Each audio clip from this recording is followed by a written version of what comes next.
Bonjour et bienvenue, voici notre tour d'horizon économique, géopolitique, sanitaire et boursier.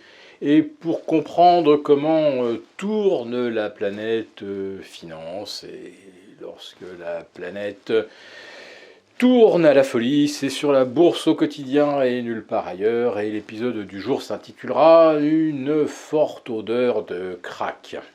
Alors je ne vous parle pas du crack qu'on met dans une petite pipe en verre, non, je vous parle bien d'un crack boursier, de ceux que l'on observe une fois par décennie et qui, en l'occurrence, possèdent aujourd'hui pratiquement toutes les caractéristiques des cracks précédents. Mais tous en un, si j'ose dire, avec un crack obligataire, un crack sur les actions, un crack au niveau de la volatilité. Alors le crack obligataire, vous le savez, il a commencé dès le 20 décembre dernier. On est à moins 10 sur les T-bonds américains depuis le 1er janvier. Le rendement du 10 ans vient de franchir d'ailleurs allègrement la barre des 3%. On était à 0,80 en décembre. En fait, on est à moins 14 depuis les plus hauts. Moins 14 sur le marché obligataire. Je vous le dis, ça s'appelle vraiment un crack. En 1994, le précédent épisode de correction hyper violente avait amputé le marché obligataire de 9%. On en est à moins 14, vous mesurez donc l'ampleur de la catastrophe. Sur la volatilité, eh bien, on vient d'avoir là un épisode de porte de saloon comme on n'en a pas observé depuis le mois de mars 2020.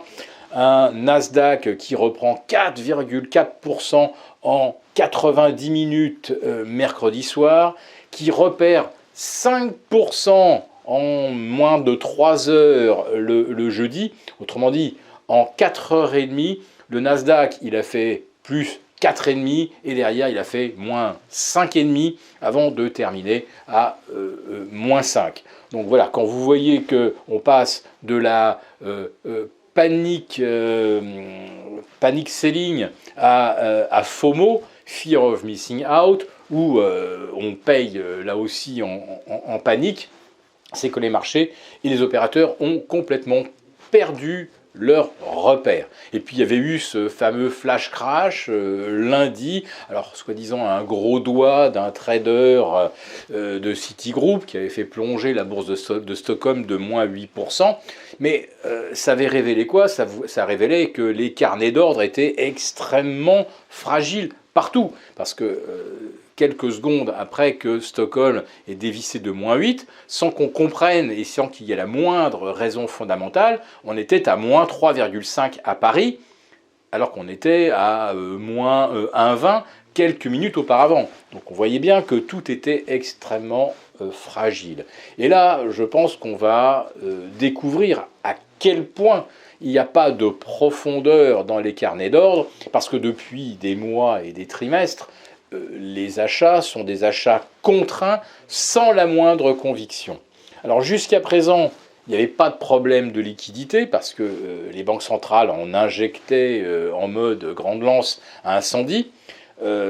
Récemment, la Fed épongeait chaque soir, dans ce qu'on appelle un reverse repo, épongeait chaque soir 2000 milliards de dollars. Autrement dit, de l'argent qu'on ne peut plus avancer à la spéculation ou qu'on ne peut plus offrir pour des prêts immobiliers dans de bonnes conditions. Et là, aujourd'hui, eh bien, les emprunteurs, pour acheter un bien immobilier aux États-Unis, il faut qu'ils déboursent 5,20%. Donc la bulle immobilière, elle va exploser comme en 2007. Et c'est vrai que les conséquences, on ne les a constatées qu'en 2008. Là, je pense que les conséquences, on va les voir beaucoup plus vite, puisque, je le disais, le crack obligataire a déjà commencé.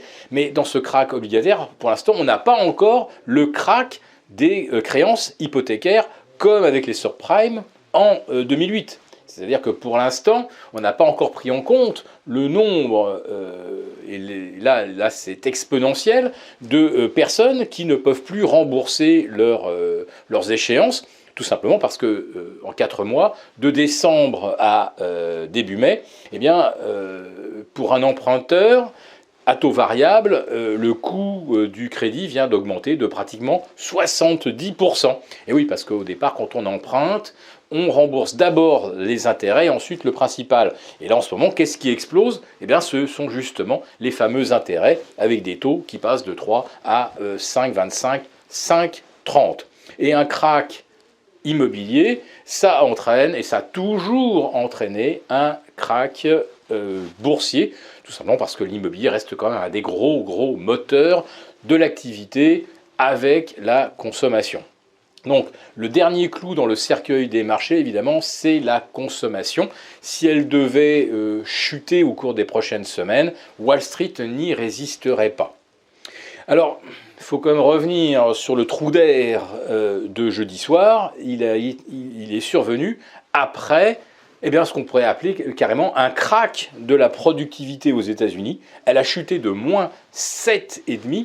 Alors on admet généralement que la productivité, le PIB, évolue de concert, à environ 1% près.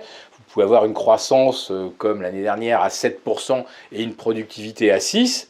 Mais avoir un PIB à moins 1,4 et une productivité à moins 7,5, là d'un seul coup on s'aperçoit qu'il y a un effet de ciseaux qui signifie que l'économie dysfonctionne complètement.